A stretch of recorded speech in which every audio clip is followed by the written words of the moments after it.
On August 15th, India celebrated its 77th Independence Day. This is one of the 3 biggest holidays in the country. However, a week earlier, the festive atmosphere was tainted by a shocking incident.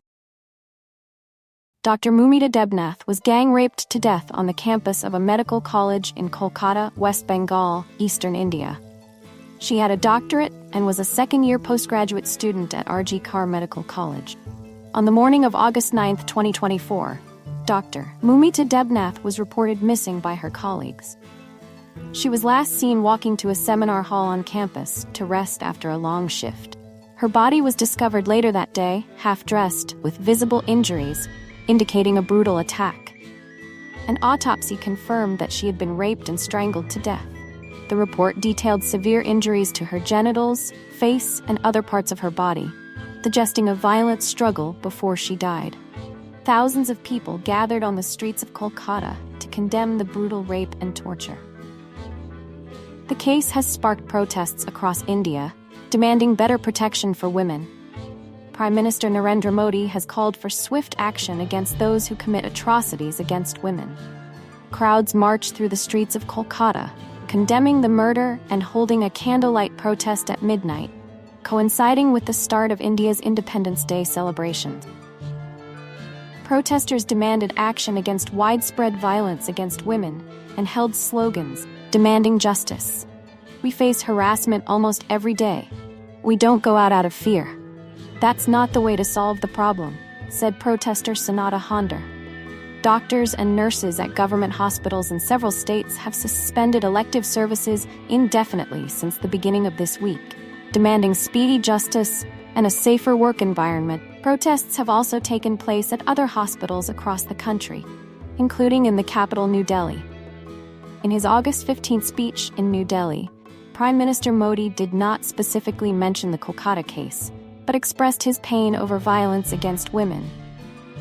The strike is one of the largest health service shutdowns in India in recent times, and is likely to continue as authorities take more concrete steps to protect doctors and nurses.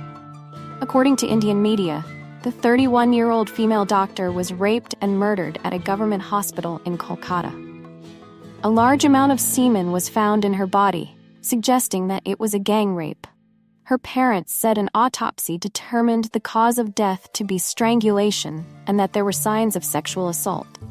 The victim's head was injured and her neck was cut, suggesting a violent struggle.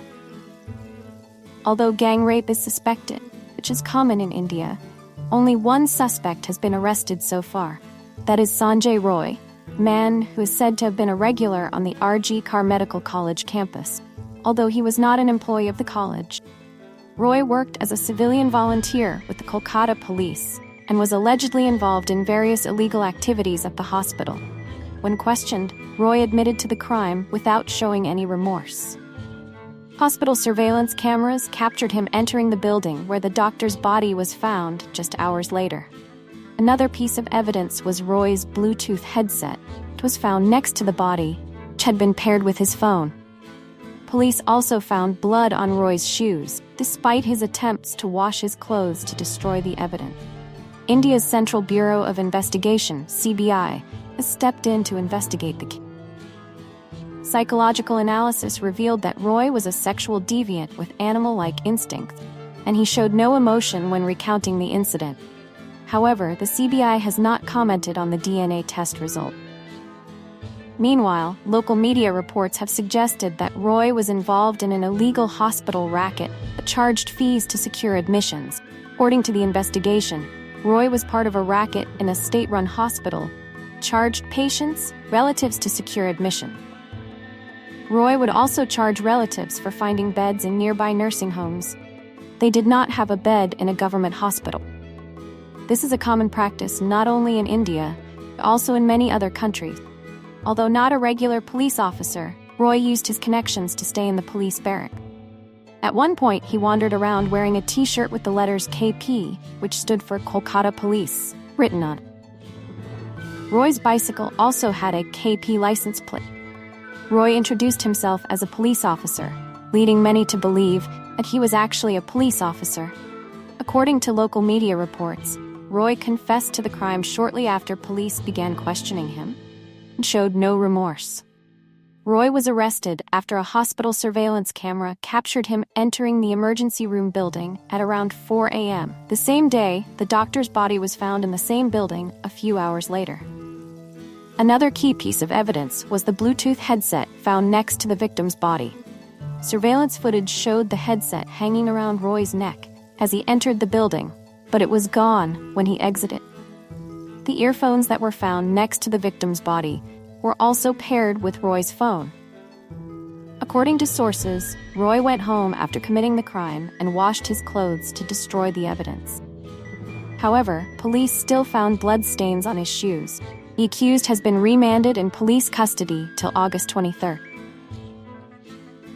In the latest development, Sanjoy Roy pleaded not guilty in court. Sanjoy Roy was then brought before the court by the Central Bureau of Investigation, CBI, and asked to conduct a lie detector test on the accused and the suspect in the case.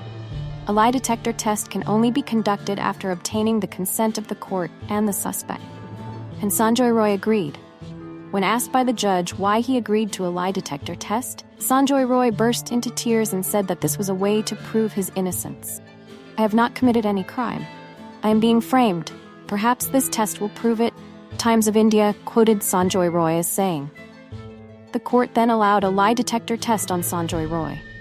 Court also ordered him to be remanded in custody for 14 days. According to the experts of the investigation team, Roy is just trying to deny his guilt. The investigation team is currently collecting more evidence to complete the case file for the next trial.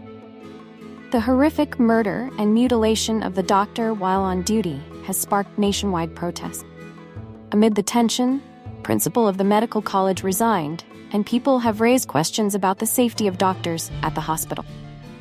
The Central Bureau of Investigation conducted a psychological analysis on Sanjoy Roy, the only person arrested in the case.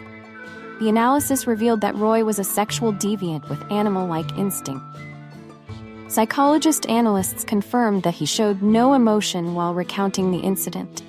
Technical evidence points to Roy being present at the crime scene, although the CBI has not commented on the DNA test results. Earlier, the Kolkata Police Special Investigation Team had linked the victim's injuries to Roy through blood and DNA.